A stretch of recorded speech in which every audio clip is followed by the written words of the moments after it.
Hello, everyone. Thank you for joining us at Your Overseas Home. My name is Christopher Nye, and I'm Senior Editor at Your Overseas Home and France Property Guides. We've been helping customers relocate and buy abroad pretty much for 20 years now, via our online guides, our hopefully inspirational newsletters and property mailers, and also by connecting you directly with trusted experts to support you with your purchase. It's great to have so many with us today, whether you're with us live or catching up on demand. Our goal always is to help you buy safely. So that's why we've got the three experts who we refer to the Golden Three, because they really can ensure that your property purchase goes smoothly and you get the place that you want in France. I can see questions shooting in already. Now, do please put your question in on the tab on the right-hand side. This session is very much about buying property, so I'm not sure we'll be talking much about residency and visas and things. However, if there's time at the end, perhaps we can talk about that too. So this is how today's session will go. Firstly, we're going to hear from Seb Bampton from Smart Currency Exchange, then estate agent Anthony Bryan from Beau Village Immobilier, which we might call BVI, just in the interest of brevity, and then lawyer Emily Bensimien, I hope I pronounced that correctly, from Buckles. So before we get started, I'm going to invite each of our experts to introduce themselves and share with you a quick overview of their business and the services they can offer you. So, sorry, let's start off with Seb. Hi, Chris. Can you hear me okay? Perfect. Hi, everyone. Yeah, good afternoon. My name is Seb Bampton. I work for Smart Currency Exchange as one of their account managers. Been a part of the company for about 5 years now. And really, Smart Currency Exchange, we assist clients like yourselves who are looking to move overseas and purchase property. We help with budgeting, so making sure that your budget is protected within the process of while you're looking for a property, and then also executing the exchange of currency. So in this example for France, from sterling to euro, to making sure that there's sort of no nasty surprises when you come through and buy your euros. We're here to kind of guide you through the whole process, and within the guidance that we offer, we really like to get to know our clients, understand their plans in detail. Everyone's plans are different and unique, and therefore require a unique approach. And then we guide you through that process to the point where you actually find your property, maybe through Anthony or one of the BVI agents, and then the actual aftercare of living in your new country, and moving across perhaps pensions or other living costs throughout the time that you're spending in that country. So yeah, great to be here and part of everyone, and thanks a lot, Chris.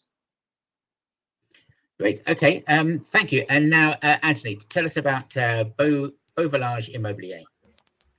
Thanks, Chris. Hi, my name's Anthony Bryan. Welcome, everyone. I am an estate agent, been living in France for 25 years now, been an estate agent for the last 20 of those. And my current role is a regional sales manager for Beau Village Immobilier. I'm based in the southwest of France, as Beau Village is, and we cover a large area of the whole of the southwest. We have got over 200 sales consultants on the ground. And if you're traveling to France, you're likely to meet one or several of them as you move around and find a specific area that you want to buy in. Me personally, I'm just south of Bergerac, about 20 minutes from the airport and inland from Bordeaux. Great. Thanks very much, Anthony. And now, Emily. Hello, my name is Emily Bensimien.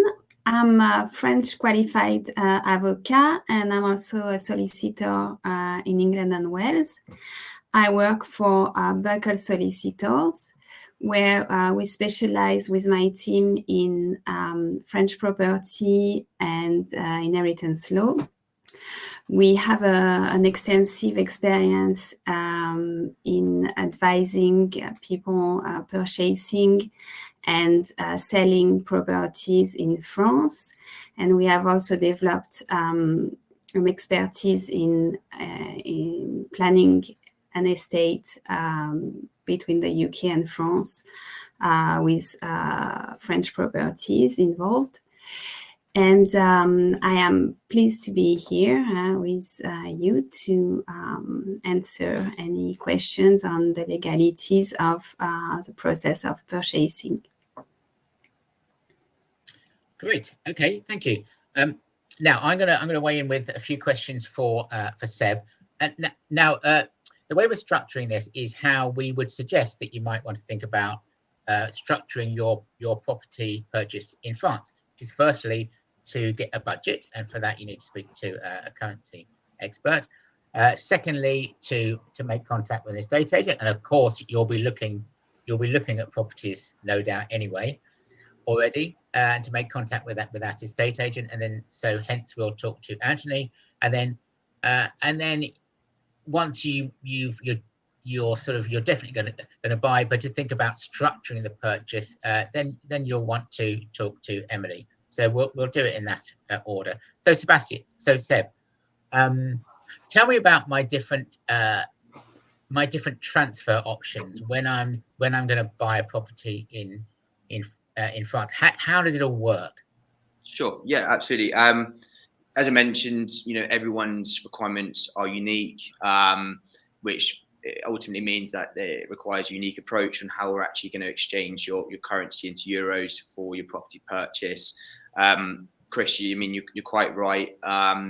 Currency exchange is the part of the process which a lot of people do leave to the last minute. They feel that they don't need to think about the currency exchange until they've found a property. The risk is within that you very much leave yourself at the whim of the markets at that time. Some of the options which would have been available to you earlier on in the process are no longer applicable. So we do ask, or we do advise, if you are planning to buy a property overseas, to get in touch with the currency exchange specialist pretty much as early as possible. Firstly, to understand your options, and then when things do start moving in the right direction, you're prepared and you're protected against any potential market risk. So there are a few options available which we put forward towards our clients, one of which is called an order to buy, which is when we understand exactly how many euros you potentially will be looking to buy, and you give us a rate within the market of what you're looking to achieve. When the market hits, let's say that market rate, will automatically buy the euros for you and lock them in. So it's kind of a safety net, let's say. You can either set it to a lower rate or higher rate depending on what you're looking to do. The other is an order to call, so similar to an order to buy, but instead of actually buying the currency, we'll give you a call to let you know that the market has hit that rate which you disclosed to us, and then from that conversation you can take action if you'd like to. The third option is a spot exchange, which is very much well known. It's just an exchange on the day at that given rate, which again, if you are monitoring the markets, you can pick a good time within the sterling to euro exchange rate on a spot exchange and lock it in then. And then finally, probably the most beneficial, or the one that's most used for clients in the past at buying property in France, is something which we call a forward contract. This is an option to lock in a rate for a period of up to 24 months at a preferable time within the market, which then means any movements over the course of your search, or perhaps when you've actually put down an offer, as Anthony will probably tell you a bit later on, or Emily, the time where you find a property in France to the time you actually complete on that property can be a number of months. So the market moves in between that time frame, and ultimately, if you're leaving it to the last minute, it could go the wrong way and it costs you substantially more. The forward contract allows you to lock in an exchange rate, and it gives you peace of mind that exchange rate is going to be exactly what you're given when you come to actually complete on that property purchase. Okay, so those are the main options. Now, like most people, I've had the same bank account for donkey's years. Why would I just not go to I know the branch is shut, but why would I not email my my local branch, my local bank, and say and organise it that way? Yes, I mean, it's a really good question, Chris. It's a question which comes up all the time, if I'm honest, when we're speaking to clients. A lot of them are under the impression that they can just move sterling to euro via their banks, which, you definitely can do. The real problem is with moving currency through a bank is, firstly, they are very transactional. So they offer little to no guidance around your options. They won't actually offer you a forward contract. They won't offer you an order to call, an order to buy. It is just a spot rate. So if you're just leaving it to the last minute and going through your bank, all you're going to be getting is yes on the phone, and then they put it through that rate. Alongside that, banks' rates of exchange are notoriously very poor, which, if you're talking about small exchanges, isn't necessarily the end of the world. But with these large exchanges for property purchases, a small discrepancy between what we could offer and in comparison to banks could have a huge impact on how many euros you're going to get for your sterling.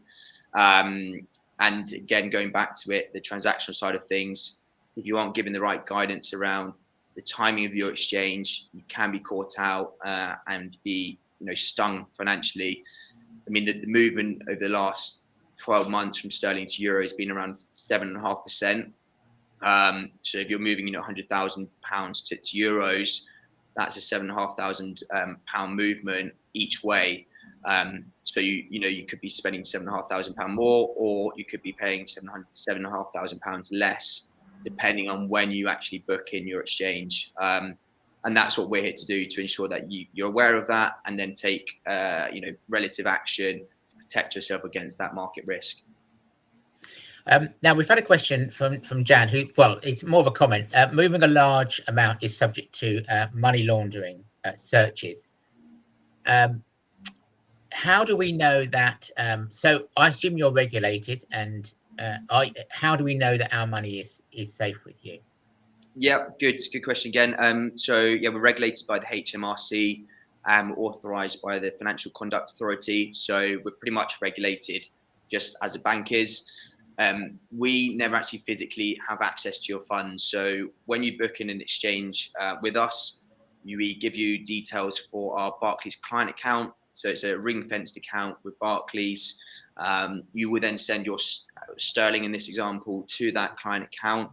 And then once it's been received into that client account, we'll get notified and we'll deposit the euros across to your Euro bank account, which you would have told us where to deposit it for the actual exchange. We also do obviously ask questions about the exchange to ensure that it's all above board, and make sure the compliance is in order. But yeah, as I said, we never actually have access to your funds. So if anything was to happen to smart currency, which hopefully it never will, your funds would be protected. Okay, and so there wouldn't be a delay when, suppose you're due to complete tomorrow, and it's all set up. You wouldn't suddenly do it, and then there'll be a money laundering check. It would just be, that would all be sorted out and worked out in advance. Yeah, exactly that. So we when you set up an account with us, we asked you, the reason for transfer, and then we asked to go through compliance checks with you, which generally is a proof of address and a passport and ID. If you're living in the UK, generally those checks pass without needing those documentations. But if you're outside of the UK or you've recently moved, we will probably require an ID and proof of your address. Once that account is set up, you've gone through compliance. Normally, pretty much 99.5% of the time, those transactions go through without any due diligence apart from the conversation that you have with your trader. So yeah, all anti-money laundering procedures are followed by the book. Okay. Now we've had a question. Basically, what's your why are you better than your competitors? What can you show me that tells me that we should come to you? Yeah, again, really good question. It comes up all the time. There's a lot of currency exchange specialists out there. We all pretty much do very similar things. When I first introduced ourselves, we are currency exchange specialists that primarily help clients that are buying property overseas. So we do know the process very, very well. We work with both Balazs and Anthony very closely for a number of years now, and Buckles and Emily for a number of years. So we are very comfortable with helping you around the actual process of buying property. And if we can't help you with certain questions, we know who to point you in the direction of. And then when it comes down to it, we are very much focused on the service we provide to our clients. If you look at us on Trustpilot, we're ranked 5-star. We're the official currency providers for Rightmove. And we've been doing this for a number of years. So really, with the experts in this field. I would say if you are, comparing currency exchange specialists, and you are perhaps calling up on the day of your transfer to kind of get the best rate on your exchange, you may get the best rate on that day just, from calling around. However, if you really want to take advantage of currency exchange specialists, you should be working with them over a prolonged period of time, because that rate on the day that you're getting may be the best on that day, but it may not be the best exchange rate over the past 6 months. So yeah, work closely with whoever you are using to ensure that you are given the right guidance. Okay, and one last question before we move on. We've had a question from Mark, who lives and works in Czechia. Do you do other currencies such as the Czech koruna? So where was that, Chris? Czechia. Czechia. So we deal with huge numbers of different currencies. I don't believe we do with Czechia. If you go onto our website, smartcurrencyexchange.com, we have a list of the different currencies we use, and we can exchange with. At the top of my head, I don't think we do, but I'll be able to double check after this. It's the Czech Republic. I suspect we do. Czech krona, yes, we do. Sorry, yeah. Oh yeah. Okay, right. I was going to say not least because our Your Overseas Homes boss is from that part of the world. Okay, fantastic. Do stick around, Seb, because we may well have more questions for you. So over to Anthony. I guess the big question is what's happening in the market in France. I know in Britain we don't know if prices are going up or down or what, but so what's happening in France? Hi again. Right, so we've had a period of sustained increase in property prices in France post-Brexit, and then through the COVID period and out of the COVID period as well.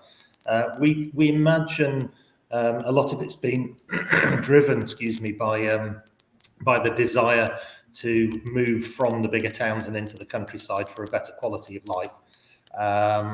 And we imagine that it's plateaued. We can see it's plateaued in terms of the volume of activity, but there hasn't been the huge amount of new property coming on the market that one would expect.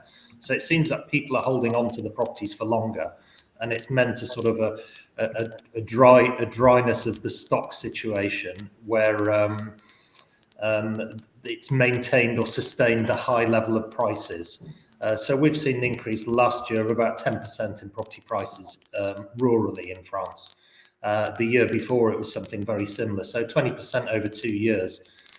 This year we haven't seen a big increase. We're still valuing property based on last year's prices and still selling them and sustaining that at last year's prices, but we haven't seen an increase from then. So in terms of the volume of stock on the market compared to 4 or 5 years ago, we're about 50% of where we were. So you haven't got as much to choose from, and stock moves very, very quickly also. So if you're looking to buy and you've got a long lead time, the property that you might be eyeing up may very well not be on the market when you come to make that trip out and have a look at property. Sorry, next question. I can go on for ages about the value of property.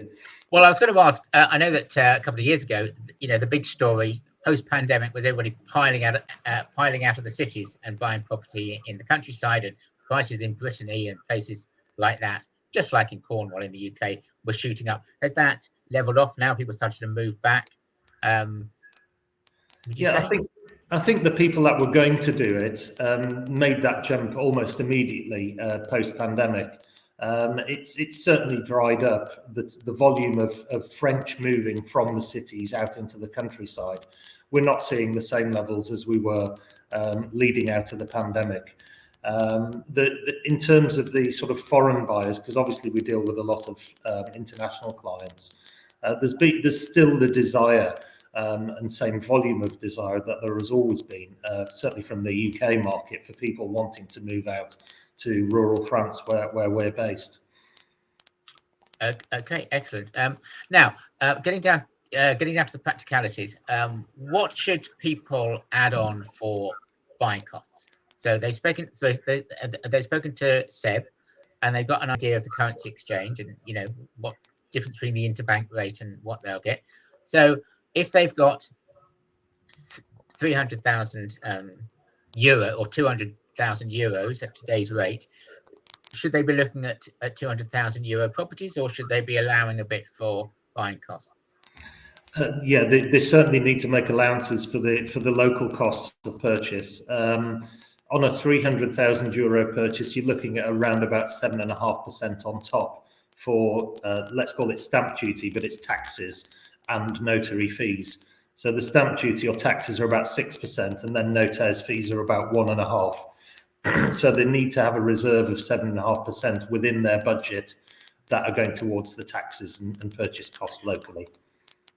And does that are there any fees to you, or does the seller pay those? Our fees are included in the purchase price. So when they make an offer, it will include our fee. And we generally have agreement with the vendors that dependent on how our sales contract is, but our general agreements are with the vendors, and our fees are paid out after sale upon completion by the vendors. Okay, great. Now, suppose we with Beauvillage, do you sort of work in a larger area? So if I come to you but then I want to go in the next department, can you help? I can deal with that within Beauvillage, can I? Yeah, we're very good at that side of things. We work very well as a team. So if you start off looking in a specific area and realise either for one reason or another it's not for you, and you decide to move elsewhere, there might be various reasons why, then we will pass you on to one of our colleagues to deal with in the area that you're looking, or the new area of search. As I said, we're over 200 people on the ground, and we cover a big area, and we offer, we've got a very good selection of property. We're not a single one-man band agency, and you don't have to move from one-man band to the next one-man band. There's a constant line of transition, no matter where you move within the company. So you might start with one person, move on to another, and then that might be wrong. You can move on to somebody else. We have it so often that people start in one area and then end up with one of our colleagues buying in another area. Okay. Now, so let's assume I'm going to, I want to buy as soon as possible, really. So I guess what I'm going to do is come out on a viewing trip. When's a good time to come on a viewing trip? Is it a weekend thing, a long weekend, or should I avoid the weekends? Probably avoid Sundays if you're looking at French-owned houses, because they tend to have a family day or go out. So viewings on Sundays are not often very easy. Weekends are fine generally. Saturday's not a problem. If you're coming on a viewing trip, you need probably 3 or 4 days. That's if you're honed down to a specific area. If you're not area specific and you don't know where you want to buy, then you'll need longer than that, or several trips to find the right area for you. You can look at probably somewhere between 3 and 7 properties on any given day, as long as the geographical distances aren't too great. Don't forget, the southwest of France is about as big as England. and the area we cover. So there's some huge distances between properties and regions and areas. So try and focus more on a specific region or a specific area, and then set up your appointments for that area, probably over a 3 or 4 day period, as I said. And would I need to provide my own transport, or would you drive us around, or where do we stay? Do we organise it all ourselves? I know in the olden days, yeah, I mean, I've been doing this for so long, you know, in the days when they used to charter a plane and bring thousands of us out, but those days are over, thank goodness. And so, we tend to organise the trips ourselves now, I would assume. Yeah, that's right. I mean, you retain, as a buyer, you retain your own independence. So you get yourself into France by your own chosen mode of transport, and that might be driving from the UK or from wherever you're based, or flying or train. You will need a car, as I said. Unless you're looking at a specific town and that's all you want to be in. But an agent will take you around in his car, so you don't have to follow him everywhere and delay things and sort of hold yourself back, as it were. You can get in the agent's car and go with them, have a chat with them, so you get to know them, they get to know you more and what you're looking for. So probably the best way is book an agent, few days out, hop in the car with him, get to know one another, and he'll be able to do his job, or she'll be able to do her job to find you the right property. Yeah, I guess one of the benefits of buying abroad compared to this country, where you know they just is you get much more of a hand-holding service with you. You know, you're in the car, you're explaining the local area, and then you sort of help them get the paperwork, I would imagine. Yeah, I mean, in a sense, we act as a tour guide, so we point out, according to sort of their criteria, local places of interest. It might be nice villages or towns locally that they might want to go to the markets or the restaurants. Service transport links, so proximity to airports or railways or auto routes, that type of thing. Yeah, we're there to get to know them and help them in the best way we possibly can. Okay, now what paperwork do we need to bring, and what might we be asked to sign? Okay, so bearing in mind that you're coming out to buy a property, you would generally need to provide full civil status, as it were.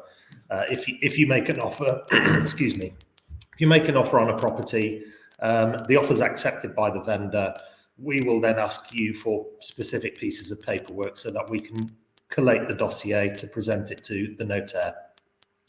So you'll need to be able to prove where your funds are coming from. That might be money in your bank from the sale of a house. You might have a pre-approved mortgage. You might have money already sat in a smart client account. So we'll need to see that. We'll need to have copies of your passports, proof of address, and then moving forward, you might not have all this, but it's best to have it all on an electronic copy, copies of birth certificates and marriage certificates.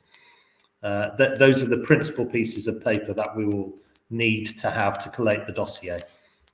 Once you've had an offer accepted, we will draw up a letter of intention between you as a buyer and the vendors. We will ask you as a buyer to sign it, and then we'll get it countersigned by the vendors, and that will block the property from sale for a certain period of time. It's generally, we work on a month, which is the lead time that it might take to draw up the first contracts, which are the compromis de vente. I'm sure Emily will talk about that when she comes on. Okay, well, you've queued me up very nicely to introduce Emily, and I suppose my first question is how.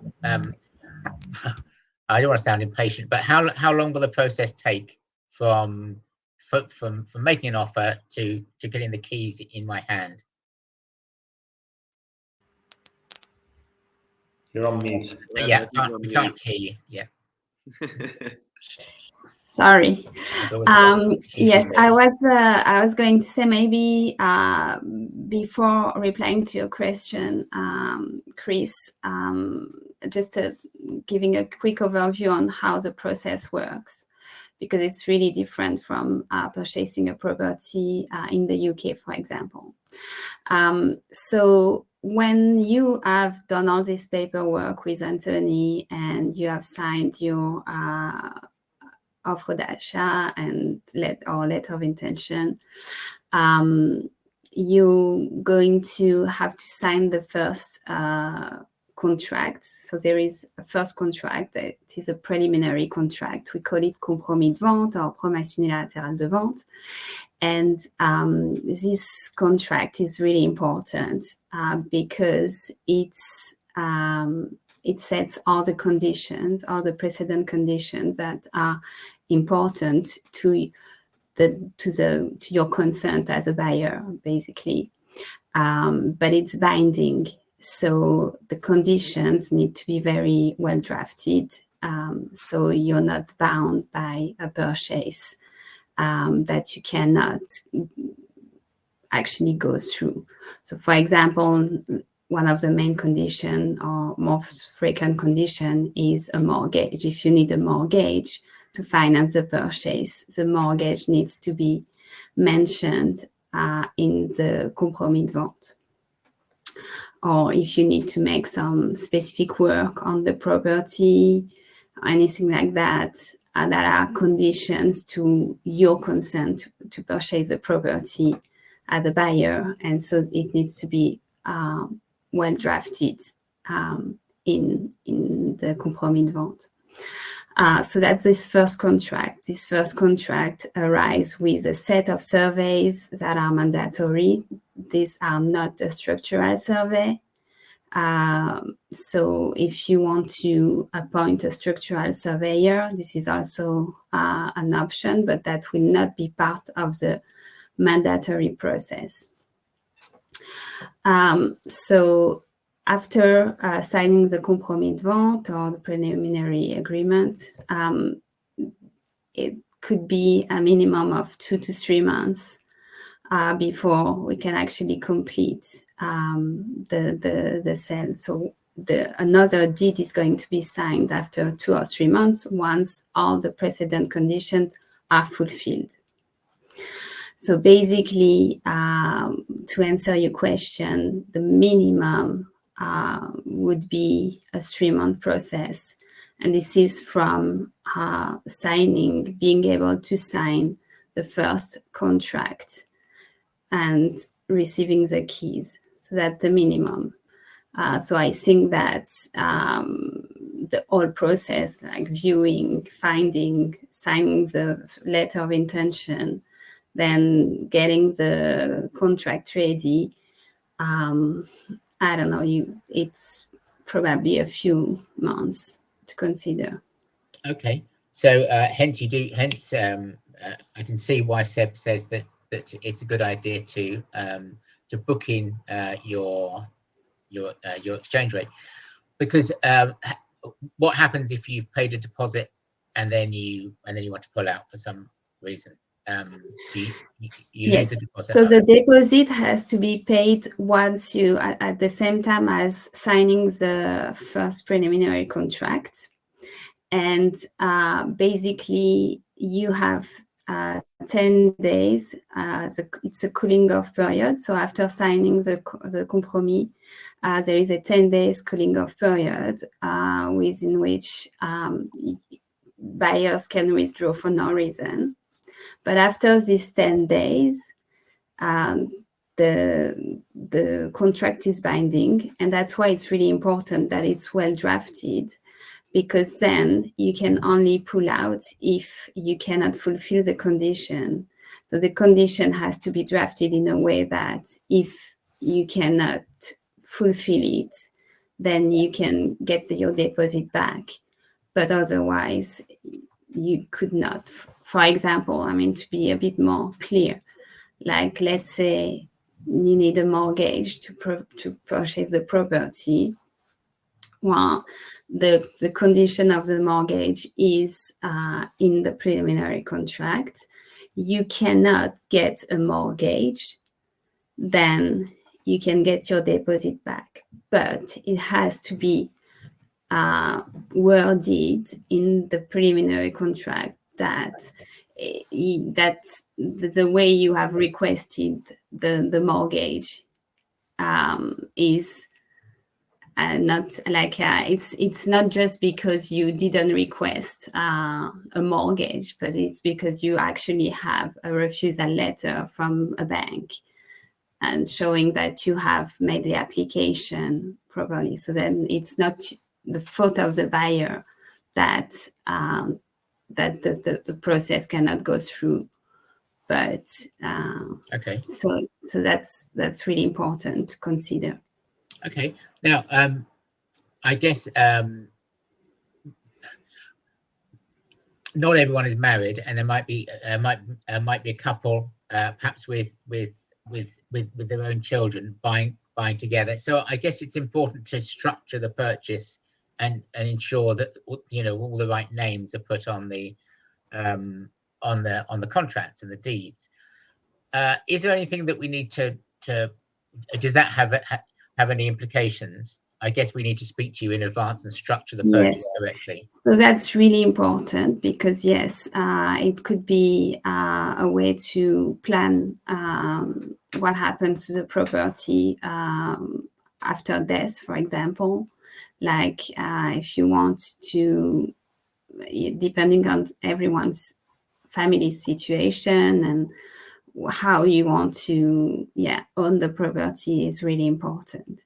It is really important to be advised, but usually during the period between the preliminary contract and the deed and the final signature of the deed, so the completion, then there are things that can be done as well. So it doesn't necessarily mean once you sign the preliminary contract, you're not necessarily stuck into a specific structure of ownership. There are still ways to change the structure of ownership between the signature of the preliminary contract and the final completion. But yes, it's really important to consider that. And even though you do not consider it, you will have to consider it at some point. So even if it's after owning, like once you own the property, but it's always better to have been advised before signing everything, so you can be in the best place. Okay. Now we are answering questions in the chat box, but not everyone can see the answer. So I'll ask the questions even though you've had them answered in the box. But Craig has asked, what's the usual deposit that you pay to secure the property? I guess that's for Emily. Okay. So usually it's 5 or 10%. It depends on the value of the property. If the property is really expensive, it would be more 5%. If the value of the property is a bit lower, it can be 10%. And who holds that money? So the notary will have the money in an escrow, like acting as an escrow, basically, and keep the money until the process can go through, and then it can release the money. Okay. Right. Neville has asked, I believe our wills need to be updated, but who should we approach to get these completed? Is it the notaire or our own solicitor? So in that case, it's probably better to... The problem is that the notaire may not have an understanding of the situation, if there is any cross-border situation, if there is any assets in the UK, or like the notaire will have a really French approach to the wills. And your solicitors, unless they have an expertise in cross-border and in dealing with French properties, may not be able to understand what to do with those assets either. So I would think the best approach would be to consult someone who has this expertise like ourselves.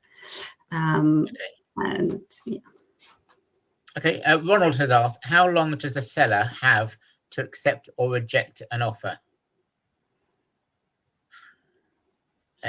Feel free to step in and see if you. Probably for Anthony. Sorry, I was just replying to some of the questions on the sidebar. How long does a seller have to accept or reject an offer? No length of time really, but if I was buying a house, I'd want to have an answer pretty much straight away whether what I've offered is acceptable. So we try and get an answer for a buyer as soon as we possibly can.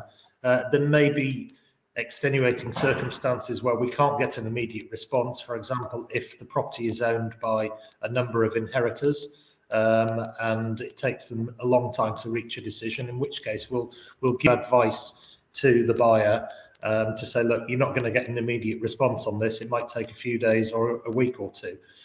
Generally, on average, we'll have a response to an offer within 24 to 48 hours. Excellent.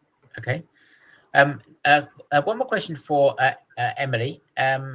Does the buyer have to be in France, or is there some sort of power of attorney system that one can use? Yes, so everything can be done remotely. You can sign a power of attorney wherever you are. So yeah, you don't have to be in France. Okay. Right. We've had some questions about mortgages. So I'm just going to ask Anthony if you can offer any help here. What sort of, I think we're talking about non-resident mortgages. I believe there's been some issue with getting mortgages in France at the moment. Am I right in that, or is it fairly easy as a non-resident? Since Brexit, it's not been very easy at all, and most of the banks have tightened up. There are people set up in the UK who are brokers that deal with all of the French lending banks, and they know where to point you in terms of to where would be the best source to obtain a mortgage from based on your criteria. So I would probably recommend a broker. You can find some online. We work with a couple, so if you do want to get in touch, we can put you in touch with people that we have worked with closely in the past. The criteria have changed in terms of lending amounts. That's one of the big ones. I think most banks now, minimum lending amount's about 150 grand. So previously it used to be 50, then it went up to 70, and now a lot of them are not doing less than 150,000. I don't know the reasoning behind it. It's not my specialised field. But it's become much more difficult to obtain a mortgage post-Brexit from a French bank, and even from a UK bank looking to if you were looking to purchase abroad. There are very few, if any, that do it now in the UK, whereas before they used to. Okay, great. And if I can I just jump on this? I mean, it's really important to be advised on the legalities as well, because, for example, when you sign a preliminary agreement and not knowing the situation that it's going to be very difficult to get a mortgage, and you have a mortgage condition to this purchase, you need to be aware, because the normal, like the notaire is acting just for the transfer to happen, basically, but he's not going to look at what are the specificities of the buyer or what are the specificities of the seller. What it's just going to, I don't know, prepare the deeds. Sure. But for example, knowing that it's going to be very difficult to find a bank to lend you some money, you want to make sure that this is reflected in the preliminary contract, because otherwise you can end up having to show like many refusal letters and banks not even willing to look at your application. So you really need to be advised as a foreigner purchasing a property in another country, advised by someone who understands these specificities. Okay, but well, on that subject actually that you mentioned, Emily's. Oh no, hang on. Sorry, no, that's your name. Neville has asked, could you confirm that we need a separate lawyer or solicitor other than the notaire? Could you just go with? I'm not trying to do you out of the job, but is there any advantage to just going with the notaire? So the notaire is mandatory. You cannot avoid to go through the notaire, because the notaires are the only they are official professionals who transfer ownership. They are the only people who can have an action on the land registry in France. So any transfer of ownership has to go through the notaire. They have a monopoly. So being advised by another lawyer is not a requirement, but it's just that you're going to invest a lot of money in a purchase. And I don't know, in my opinion, it is really important that you understand all the information you are meant to understand, and that you are aware of everything you're purchasing, and you can have someone to flag up any issues that could happen and who would act on your behalf in your best interest.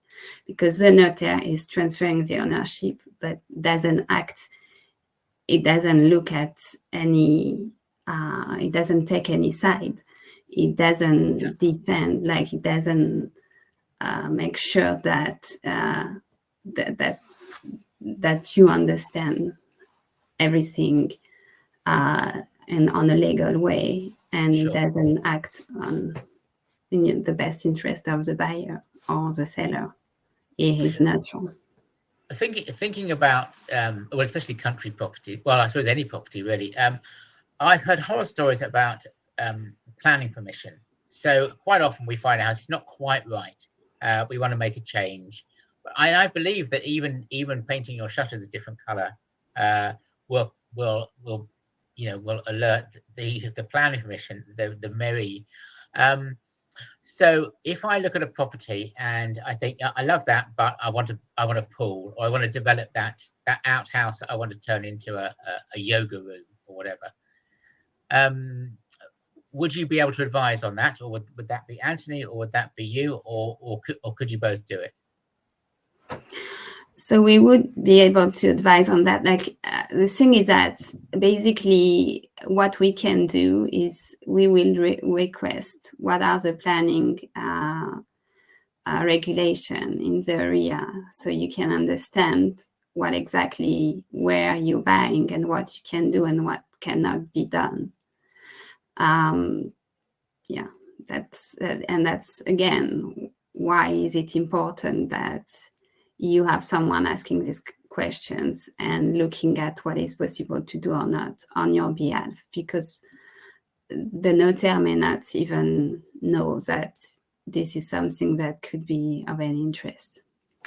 Sure, and I would guess that Anthony, having the benefit of a local estate agent, is that you'll perhaps know the planning authorities and be able to advise on what they're like in that particular area. Yeah, I mean the regulations change from one commune to the next, but generally you can find the information out if you're looking for specific information as to how much of an extension you can put on by going to the local MERI, and they'll give you the local area guidelines. If you've got specific projects, like you might want to put a swimming pool in, and you don't know whether it's going to be accepted or not because the area you want to put it in It might be in a protected area. The town I live in is protected, so there are certain regulations regarding pools. You can use that as a condition in the contract, which I'm sure Emily would point you in that direction. You'd put that as a stipulation of sale or purchase, that you have the outline permission to put a swimming pool in. Okay, excellent. Thank you. So I'm just looking at the questions as they're coming in. Right. Well, let's just work our way through some of these. BVI tends to focus on southwest France. That's correct, isn't it, Anthony? Yeah, that's correct. Yeah. Yep. So I'm afraid, Mark, for the Nice area, you will need to. We have plenty of properties, I believe, in Nice on the website. So do feel free to have a look through that. I had a very nice weekend in Nice not long ago, so I do recommend it. Neville has asked, what sort of figure should we set aside for the independent legal advice? So, I mean, for an independent legal advice, you need to consider like the amount of work. Like it's a substantial work we are doing here, because a preliminary agreement is like a big document with a lot of information, and the surveys as well. It depends on what. It's a difficult question, but I would be happy to answer like directly to Neville if he wants to email me to discuss his own project, because it really depends on what the exact situation is and what is the property that is bought. If it's in I don't know, a co-ownership or a detached house, if there is work to do, if there is any conditions, if there is any family situation that needs to be assessed. So it's really a case-to-case scenario. But yes, happy to discuss directly with Neville if he is interested. Okay, great. Well, I think we send out an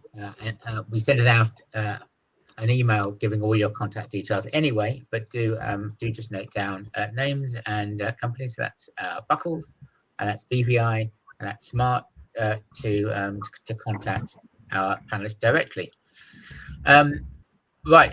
Sharon has asked, at what point does a notaire become involved? Is it prior to the initial offer or after an offer is accepted?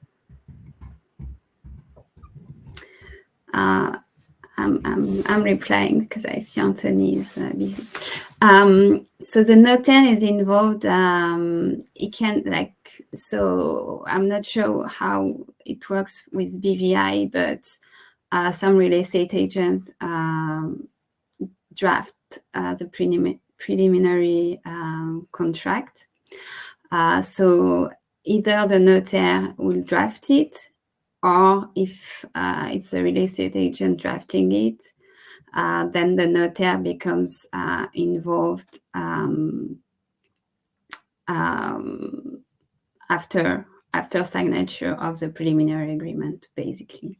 And how do we find a notaire, and who does? Am I, do I Google notaires in Nice, or do you find one for me, or does Anthony find one for me? Generally, a vendor will have their own notaire, Okay. and your agent should know if they are a competent notaire, because we work with most of the area. If we're happy with it, then we would say, yes, let's use the same notaire. If we're not happy with it, and we've had issues with certain notaires, if we're not happy with the choice of notaire from the vendors, then we will say, I think we'd rather appoint you your own notaire. Notaires work independently. They can give you advice, but they're independent. They're not tied to the vendor. They will give you advice should you ask for it. Also, Emily, her company, is there to give you an offer advice too. I think you've just got to go with put your trust in your agent a little bit and say, yeah, can you find me a good notaire? I need an English-speaking one. Not all of them speak English. Or you need a notaire that has a reactive response time. Some of them might take days and sometimes not even respond. So again, it's putting your trust in your agent to know who can do your job for you on the ground here. Okay, a question for Seb about forward contracts. Okay, so if I'm looking at properties now and maybe the exchange rate is 113, and I lock it in because I'm worried about it going down. Suppose it goes up and I've lost out. Presumably I've gained peace of mind, even if I would have been better off financially if I hadn't booked it on that occasion. Yeah, pretty much. So once you book in a forward contract, that is the rate that you'll get regardless of the movement within the market, whether that's with or for you or against you. What we do see is some clients, perhaps they believe that the sterling euro will improve in their favor over the next 6 months. But they are worried that, that obviously the risk is there that it goes the wrong way. So they may book in a forward contract for, a certain amount of their budget for their property purchase, 50%, let's say, and then take a chance on the remainder 50%. We would say generally, if you're working to a tight budget, always kind of protect yourself as soon as you know you're within budget, you found your property. Why risk losing that property on the basis that the market moves against you? The one price or cost for you, which will be the same, will be the euro amount that you actually agree with the seller. The one cost that will be moving around will be the sterling cost. As the market moves, that sterling cost will move. So once you know you're within budget, you found your property, why risk, losing that property of your dreams on the basis that you haven't secured, a good exchange rate. We do have examples where people have come to us very last minute. They're looking to book in an exchange, but because the market's in a poor state at that time, the property's fallen through their hands. They've lost out. And when you've also paid a deposit, that deposit is also in jeopardy as well. Okay, great. Now, I did promise that we would talk a little bit about residency, but we don't officially have a residency expert. But Anthony, are people who are coming over to buy a property, are they moving there on visas? Are they buying holiday homes, or and are they finding the process quite simple? I would guess that we're around 50-50 at the moment for people looking to move full-time and those looking to buy a second home. The ones that are looking to move full-time, some of them are coming in on a temporary visa, which is like a 1-year thing. And I think it's a trial that for that year they can support themselves financially. I don't know exactly the specifics behind it, but there is information on the government website about moving to France and becoming a resident. There's a lot of people I know that are moving out here, for example, continue to work remotely, as a lot of people are doing these days, working from home, still tied to the company that they've worked for many years, and they can do that now. I think if you can show that you've got an employment contract, then it makes the whole process a lot easier. And for retirement people, I think you've got to show funds sufficient to support yourself on a set amount per month, for example, and then you can get into the system. But again, all that information should be on the government website. I don't have the address of the government website, but a bit of searching, I think you'll be able to find it.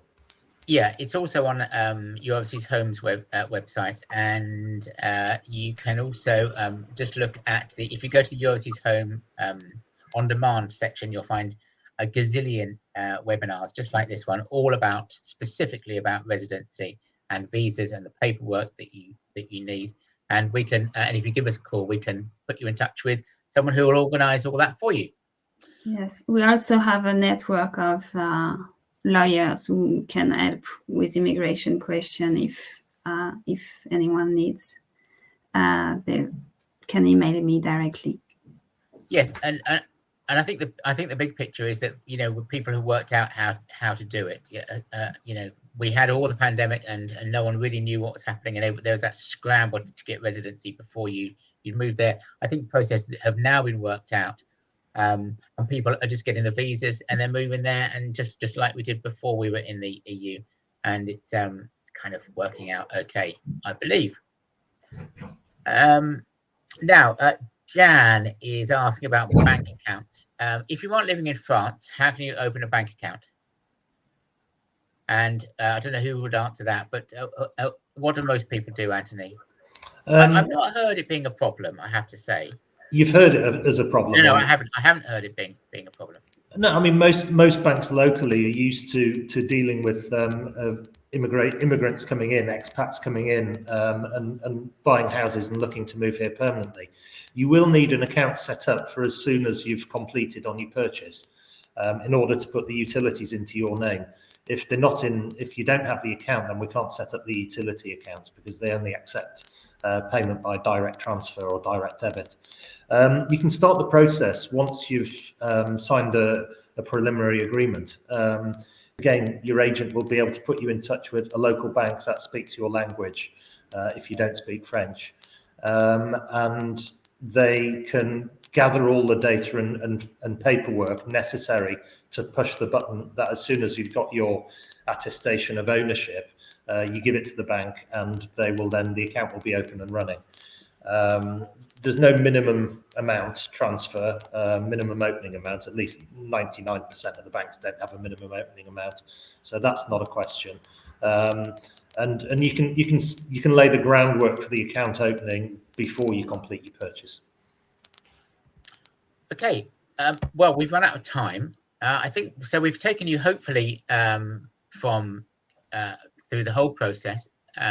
Do please go and have a look at properties on our website. We've got many thousands, most of them Beauvillage, I believe. And but that's all we have time for in today's session. Thank you to all our speakers for sharing their knowledge with us today, and thank you to all our listeners for joining in. Thank you for your time, and happy property hunting in France. Thank you.